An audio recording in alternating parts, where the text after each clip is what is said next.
Thank you very much. Can you all hear me well? Also in the back. Right. Fantastic. So, first of all, a really brief intro about me. Just refer to me as a startup guy and think of me as a startup guy. I've been working on the web for quite a few years. And during this presentation, I would like to try to come out as gay on the billion user social network. And we'll try to see if it's easy, if it's hard, and what does it take. But first of all, a little bit of housekeeping. I hope you've been using the official hashtag for the conference, that is SON12. I invite you to use this new hashtag for this talk, that is OUT.as. So, done with the housekeeping. What is this talk about? What am I going to talk to you about? Well, I really like the slogan of the conference, "We are open." And my question is, how open? How open are we, and how open should we be? And this takes me to the refrain. And this is probably just in one slide the whole presentation. So if you want one takeaway, it's just at the beginning. And it's just that in the age of radical openness and collaborative consumption, we need new tools to share what is intimate about us. So, what is this age of radical openness and collaborative consumption? There are talks during this same conference that explore all of these topics, and I hope everybody has the chance to catch up. But I'll try to make my point by analyzing what is radical openness, touching collaborative consumption, and then diving into being open about intimate aspects. So let's talk radical openness. I'd like to make three main points here. The first point is being radically open about ideas. Ideas have a tendency to be open, to go out in the open quite easily through language, through speech, through writing. What does it mean to be radically open then? Well, one organization that comes to mind with the term radical openness is TED. Now, TED was an elite conference, and it was just an elite conference up until they decided to share their most precious asset, the TED Talks. From that moment, their organization changed greatly. They went from a conference that had just one location and one yearly appointment to more than 3,000, and to be present in more than 100 countries. Another example of being radically open about ideas that I want to make is about Phil Libin. Phil Libin is a CEO of an internet startup called Evernote in the Silicon Valley. There are so many startups right now, and there are so many talented founders out in the Silicon Valley that it might be an unremarkable story. What makes it remarkable is that Phil Libin, whenever he's called to speak about his company, he doesn't just talk about the top lines, and he doesn't just reveal the overall data and the overall financials of his company. He explains how much money does it take to convert a free user to a pay user, and it really goes into the specifics of the data that usually companies keep guarded. What happens to him is that whenever the people talk about the business model that Evernote is using, the freemium business model, they have to talk about him. So his status, his rank, it's greatly increased by the simple fact that he shares something that is really guarded by all his competitors. A second example is about sharing what we have. And by what we have, I mean our goods, but also our abilities and our skills. Examples here are countless. Couchsurfing is an online community where you can share a space that is very intimate for you, your couch, a spare bedroom, and host a traveler for free. And it's something that is unthinkable outside our network economy, outside reputation systems that really create trust among individuals. More modern, so to speak, than couchsurfing, it's just because it's been founded more recently, is Airbed and Breakfast, where you share the same space but for money. this is happening all over the board. It's not just about space, it's also about our skills. It's about our pets, the electricity that we produce on our roofs, the tools that we buy from our shops and then sit in our closets for 364 days a year.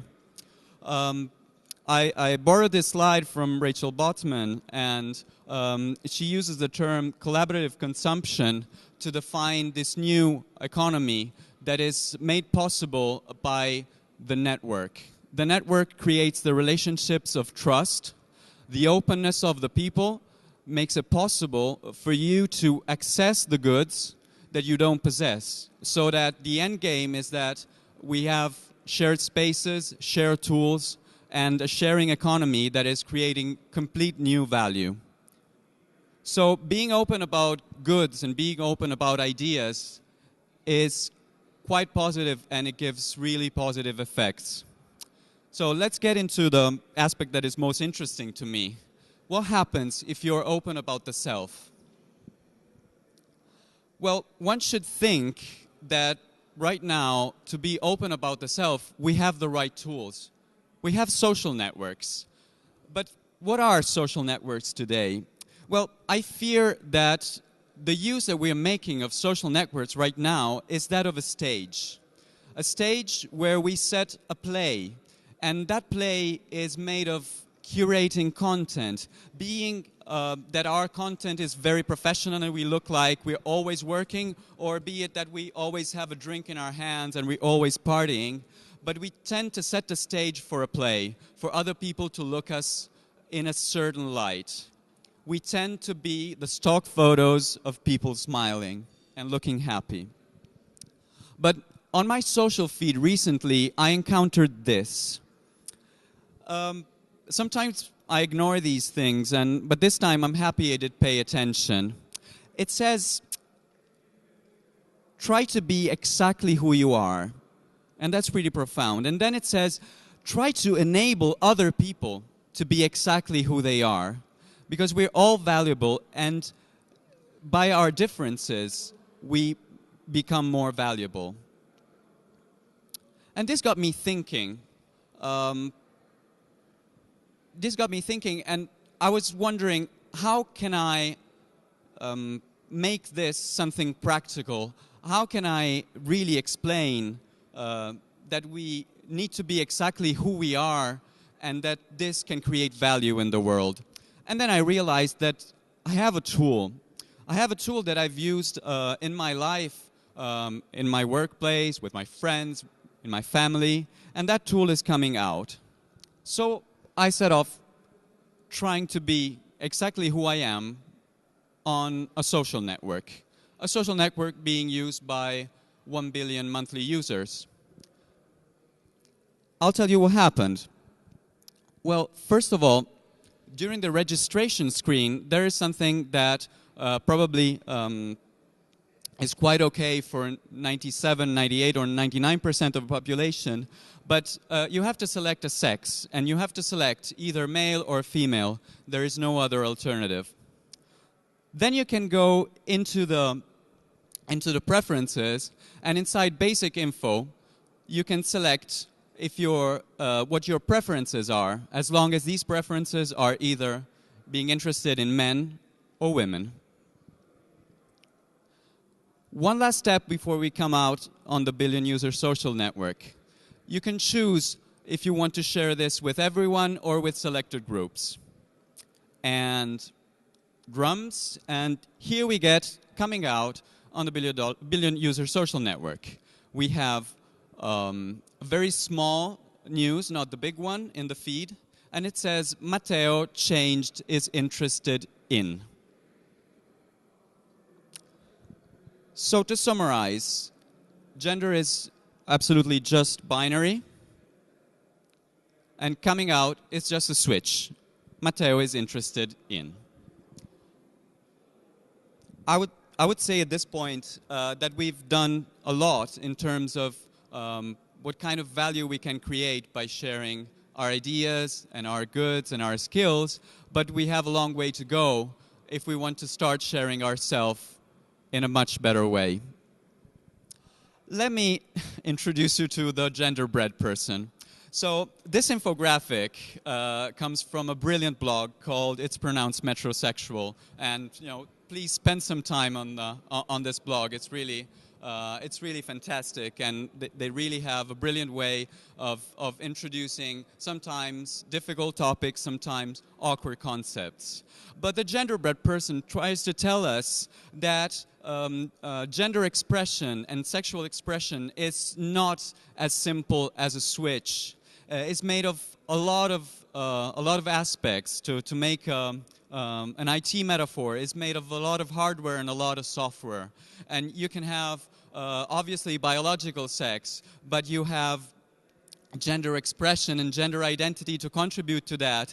And then you have the aspect that here is being attracted to, but it's not just a switch. It's more like a slider where you can go from no one to someone in different scales. So I believe that we have to pose ourselves a really important question. How do we communicate what is intimate about us? But right now we've been talking about the digital realm and the digital world. And I would like to step back to society. I live in this town. I actually chose this town to live in, and it's a pretty open town, and there's a lot of tolerance. And if you're ever in Berlin in June, and I strongly suggest you come to Berlin and stay in Berlin in June, there's lots of events. There is a gay pride, but not everybody knows that there's not just one gay pride. There are two gay prides. There's one big parade, and everybody goes there, and then there's a smaller parade called the Transgeniale CSD that was born around 10 years ago in Kreuzberg. And here you won't find the stereotypical LGBT people, and sometimes you will have a little bit of insight. And this year I had this insight because I was marching around and I found this sign. So this sign reads, "Fight heteronormativity." And I completely agree with the need to fight heteronormativity. I completely agree with the fact that if you're 35 and you're a male, you shouldn't necessarily be married with kids, and people shouldn't take these things for granted about you. But then it goes further, and it says to fight homonormativity. To fight that kind of normativity that you create when the people come together and they create a community, a closed community that says, yes, we are gay and you have to be out because you are not. And go on, fight transnormativity, fight queer normativity. In a word, go towards a non-normative society. This is a grandiose vision. I don't think we're going to reach this anytime soon. But I think it's an image of society that we need to start to have if we really want to go forward. But to do so, we need to start thinking in different terms. I believe that we need a new language. And we're trying to build this language at OUT.as. What is OUT.as? OUT.as it's the one-stop online destination for everything coming out. So to start, we would like to enable people to come out as gay, as lesbian, as queer, as bisexual, as trans, as non-gendered, as asexual, as intersex, as genderqueer, and obviously not to create a homonormative society, as straight. These are just the first focuses of our project, but it's built around being out as you, where also our domain is OUT.as/whatever you want. And our aim is to let you be open about yourself and let you come out in any aspect you want, even a temporary one. OUT.as is a tool to find help and courage, to find connection, to find testimonials, to find people that can help you. Out.as is a tool to connect with your community, because connecting to your community is priceless. Finding people that think like you, that understand you, either online or even better, offline, is absolutely necessary. Out.as is a tool to help those around you understand your coming out, because coming out is not just about you that are coming out, it's about your family, your friends, and whoever is touched by that coming out. And recently, I encountered this in my social feed, and it's a kind of tender way of communicating that I really think we need more.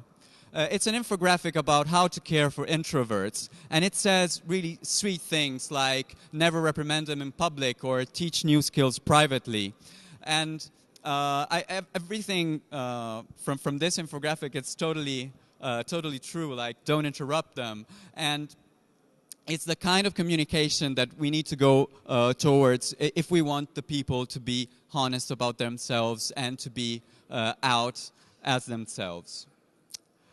Again, Out.as is a tool that helps you join a cause. Maybe you don't know that there's an association that's tackling exactly the problem that you're having. Or maybe some friends you're coming out to are saying, what can I do to help? Why don't you join a cause? But Out.as in the end, it's also just a tool to celebrate coming out, to have an excuse to invite your friends or to ask for gifts and celebrate coming out.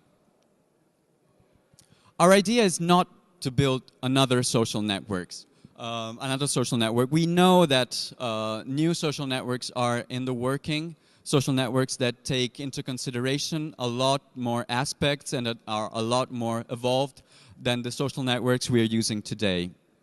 We'd like to build a social tool that can sit upon any social network. To do so, we are a social startup. Social here is like social and social responsibility and not in social media. And we have a brilliant team. I have the fortune to be accompanied by Rola and Manuel today, but we have an international team in 3 continents, and we have done things on the web for years. We like the world, we like building things. We've done stuff in the academic world, in the digital space, but also in the real world, and we really love the web and we like Berlin. Out.as is a non-profit foundation that has a very, very ambitious goal over the course of 10 years. Over the course of 10 years, we would like to touch 10% of the worldwide population with coming out. So this means that we want to be able to let a lot of people come out and let them communicate this to a lot of other people. And during the same 10 years, we would like to find 10 countries where we are present, we are active, and after these 10 years, we're not needed anymore.